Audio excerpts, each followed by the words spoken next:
Hello बच्चों, कैसे हैं आप सब। आशा करती हूँ आप सब अच्छे होंगे। बच्चों, आज मैं आप सबके सामने एक नया पाठ लाई हूँ, राम सुग्रीव मित्रता।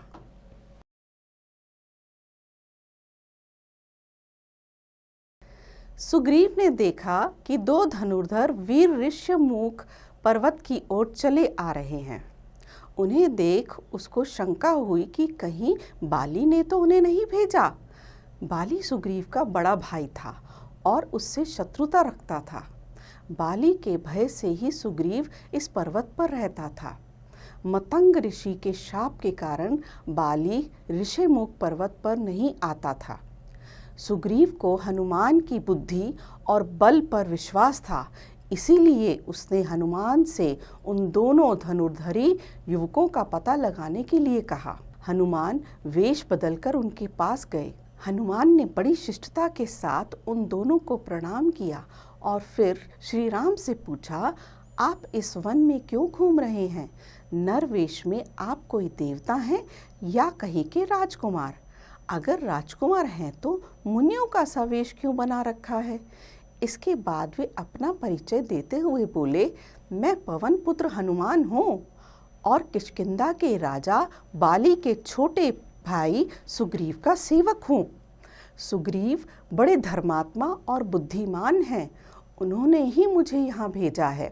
हनुमान का परिचय सुनकर लक्ष्मण बोले, हे हनुमान, ये कौशल देश के राजा दशरथ के सबसे बड़े पुत्र राम हैं और मैं इनका छोटा भाई लक्ष्मण हूँ। पिता की आज्ञा से हम 14 वर्ष के लिए वनवास पर हैं। हमारे साथ में भाई राम की धर्मपत्नी सीता जी भी थी, किंतु पंचवटी के आश्रम से कोई दुष्ट राक्षस उन्हें हर ले गया है। हम उन्हीं को खोज रहे हैं। कबंध ने सुग्रीव की बहुत प्रशंसा की थी। यदि उनकी सहायता मिल जाए तो शायद हमारा काम सरल हो जाए। लक्ष्मण जी की बातें सुनकर हनुमान समझ गए कि राम और सुग्रीव दोनों की रक्षा समान है।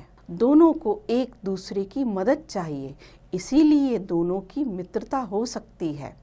यह सोचकर वे राम लक्ष्मण को अपने साथ लेकर ऋष्यमुख पर्वत के शिखर पर पहुँचे। वहाँ पहुँचकर हनुमान ने सुग्रीव को राम का सारा हाल बताया और राम को सुग्रीव का।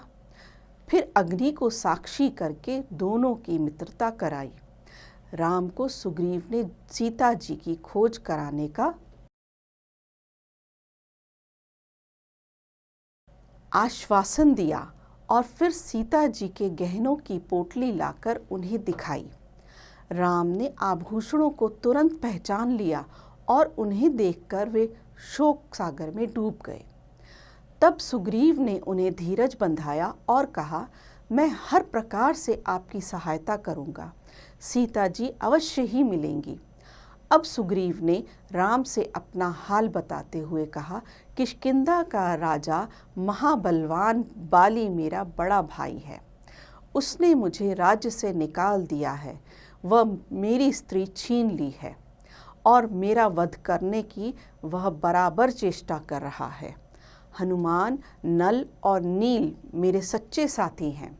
घोर विपत्ति में भी उन्होंने मुझे नहीं छोड़ा और हमेशा मेरा साथ दिया। सुग्रीव को ढांढस बंधाते हुए श्री राम ने कहा, मैं बाली को एक ही बाण में मार डालूंगा। तुमको अपनी पत्नी भी मिलेगी और राज्य भी। राम की बात सुनकर सुग्रीव बोला, हे राम, बाली बहुत बलशाली है। सामने खड़े 7 ताड़ के वृक्षों को बाली एक साथ झकझोर कर पत्ता पत्ता गिरा देता है। जो पुरुष एक ही बाण से सभी वृक्षों को काट देगा, वही बाली का वध करने में समर्थ हो सकता है। राम ने एक दिव्य बाण द्वारा 7 ताड़ वृक्षों को काट गिराया। यह देखकर सुग्रीव चकित हो गया और हाथ जोड़कर बोला, हे राम, आपके हाथों बाली मारा जा सकता है। मुझे आपके बल पर पूरा भरोसा है। तब राम बोले, अब देर मत करो और चलकर बाली को युद्ध के लिए ललकारो। मैं पेड़ों की आड़ में छिपकर तुम्हारा युद्ध देखूंगा और अवसर मिलते ही बाली को बाण मार दूंगा। श्री राम का आश्वासन पाते ही युद्ध के लिए तैयार होकर सुग्रीव किष्किंधा नगरी पहुंचा और उसने युद्ध के लिए बाली को ललकारा। सुग्रीव को देखकर बाली क्रोध से उसकी ओर झपटा। दोनों के बीच भयंकर मल्ल युद्ध होने लगा। बाली की मार खाकर सुग्रीव किसी तरह प्राण बचाकर वहां से भागा। बाली ने उसका पीछा किया, परंतु जब वह ऋषिमुख पर्वत के निकट पहुंचा तब बाली लौट आया। राम धनुष पर बाण चढ़ाए देखते ही रह गए। कुछ देर बाद वे सुग्रीव के पास पहुंचे। राम को अपने सामने देखकर सुग्रीव को बहुत क्रोध आया। वह बोला, आपने मुझको धोखा दिया। यदि आपको बाली को नहीं मारना था तो मुझे वहां भेजा ही क्यों? बाली ने मेरी नस नस तोड़ दी। यदि मैं वहां से भागता नहीं तो वह मुझे मार ही डालता। सुग्रीव की बातें सुनकर राम बोले, तुम दोनों भाई शक्ल सूरत में इतने मिलते जुलते हो कि मैं बाली को ठीक से नहीं पहचान सका। धोखे से यदि बाण तुम्हें लग जाता तो बड़ा अनर्थ हो जाता। यह कहकर राम ने सुग्रीव के शरीर पर हाथ फेरा। राम का स्पर्श पाकर सुग्रीव की सब पीड़ा जाती रही और उसकी देह वज्र की तरह कठोर हो गई। अब राम ने सुग्रीव के गले में नाग पुष्पी की लता माला की तरह पहना दी और उससे कहा कि अब फिर युद्ध के लिए जाओ। सुग्रीव बहुत डरा हुआ था, परंतु फिर भी राम के आश्वासन पर वह चला गया और नगर के द्वार पर पहुंचकर सिंह की भांति गरजने लगा। बाली अंतःपुर में था। सुग्रीव की आवाज सुनकर वह पैर पटकता हुआ दौड़ा। बाली की स्त्री तारा बड़ी बुद्धिमती थी। उसने सोचा कि अभी अभी सुग्रीव हार कर भागा है, इतनी जल्दी फिर कैसे ललकार रहा है? जरूर कोई ना कोई बलवान योद्धा उसके पीछे है। इसीलिए उसने बाली को जाने से रोका और कहा, मैंने अंगद से सुना है कि अयोध्या के 2 वीर राजकुमार इधर आए हैं। कौन जाने सुग्रीव से उनकी मित्रता हो गई हो। आप इस समय न जाएं। फिर सुग्रीव भी तो आपका छोटा भाई ही है, उसे युवराज बनाकर अपना ले। तारा की बातें सुनकर बाली ने उसे डांट दिया और कहा, सुग्रीव भाई नहीं बैरी है। बैरी की ललकार मैं नहीं सह सकता। अयोध्या के राजकुमार भला अकारण मुझे क्यों मारेंगे? इतना वचन मैं भी तुम्हें देता हूँ कि मैं सुग्रीव को जान से नहीं मारूंगा, बस उसका अहंकार चूर करके छोड़ दूंगा। यह कहकर बाली बाहर चला गया। उसने सुग्रीव को एक घूंसा मारा। सुग्रीव के मुंह से रक्त निकलने लगा। चपेटों की आवाज तड़ातड़ होने लगी। धीरे धीरे सुग्रीव का बल क्षीण होने लगा। सुग्रीव को व्याकुल देखकर राम ने एक कठोर बाण बाली को लक्ष्य बनाकर छोड़ा, जिससे बाली का सीना फट गया और वह पृथ्वी पर गिर पड़ा। बाली के गिरते ही सुग्रीव के सभी साथी वहां आ गए। बाली ने देखा कि सामने धनुष चढ़ाए राम खड़े हैं। बाली ने उनसे प्रश्न किए, मैंने आपका क्या बिगाड़ा था? न तो मैंने आपका अपमान किया और न ही आपके राज्य पर चढ़ाई की। फिर आपने यह अधर्म क्यों किया?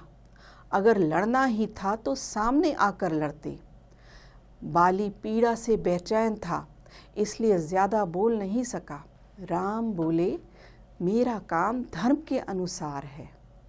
तुमने अपने छोटे भाई की पत्नी को उसके जीते जी अपने घर में रख लिया है। उसकी पत्नी तुम्हारे लिए बेटी के समान है। तुम्हें मारकर मैंने धर्म की रक्षा की है। तुम्हारे काम पशुओं जैसे थे और पशु को आड़ में से मारने में कोई दोष नहीं है। तब बाली ने हाथ जोड़कर राम से क्षमा मांगी और कहा, मुझे स्त्री हरण का दंड मिल गया। मेरी पत्नी तारा और मेरा इकलौता बेटा अंगद अनाथ हो गए हैं, उन पर कृपा कीजिए। राम ने बाली को आश्वासन दिया। तभी तारा रोती रोती आई और पति से लिपटकर विलाप करने लगी। बाली ने एक बार आंखें खोली और सुग्रीव को इशारे से अपने पास बुलाकर कहा, सुग्रीव, अब तुम ही अंगद के पिता हो। तारा के सुख सम्मान का ध्यान रखना। इतना कहते ही उसकी आंखें सदा के लिए बंद हो गईं। बाली को देखकर सुग्रीव भी रोने लगा। राम ने तारा, सुग्रीव व अंगद को धीरज बंधाया। सुग्रीव ने विधि पूर्वक बाली की अंत्येष्टि की। बच्चों, इस पंक्ति में एक नया शब्द है, अंत्येष्टि।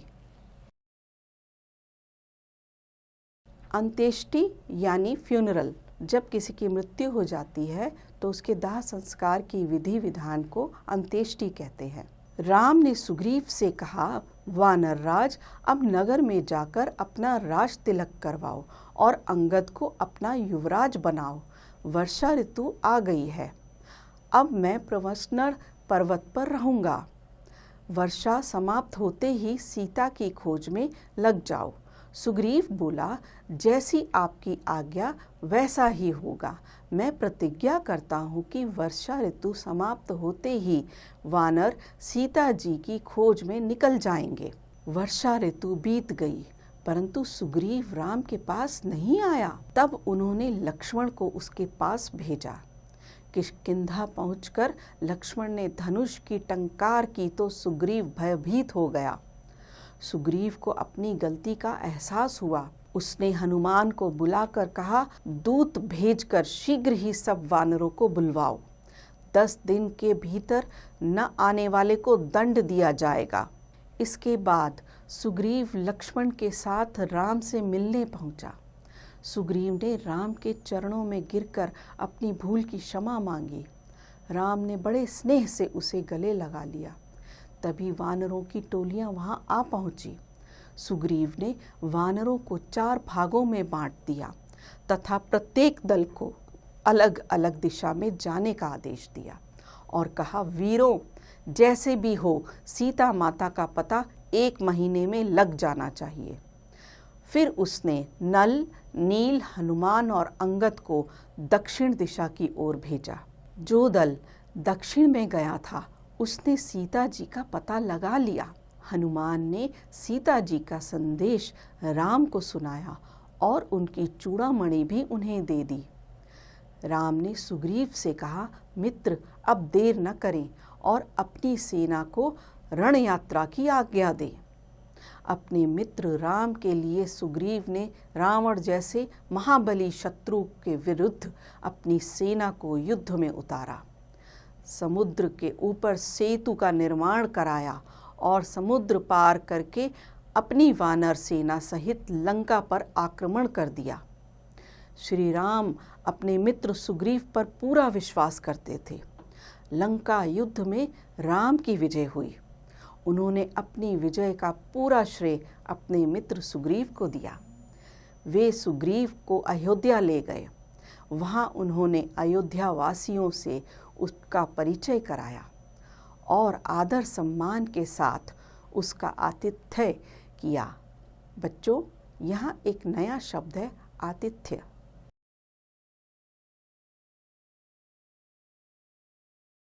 आतिथ्य का अर्थ होता है मेहमान नवाजी एवं भूषण वस्त्रों से अलंकृत कर सम्मानित किया। राम और सुग्रीव की मित्रता में हमें मित्रता का आदर्श देखने को मिलता है। यह केवल राम और सुग्रीव की ही मित्रता नहीं थी, बल्कि उत्तर भारत और दक्षिण भारत की भी मित्रता थी। 2 सभ्यताओं और 2 संस्कृतियों की मित्रता थी। तो देखा बच्चों, इस पाठ में कितना कुछ सीखने को मिलता है। भाई भाई का प्यार, सम्मान कैसे किया जाना चाहिए, यह भी शिक्षा मिलती है और मित्रता का मूल्य कैसे चुकाना चाहिए, यह भी शिक्षा मिलती है। आशा करती हूँ आपको यह पाठ बहुत अच्छा लगा होगा। आप इसे स्वयं भी पढ़ें, अभ्यास भी करें।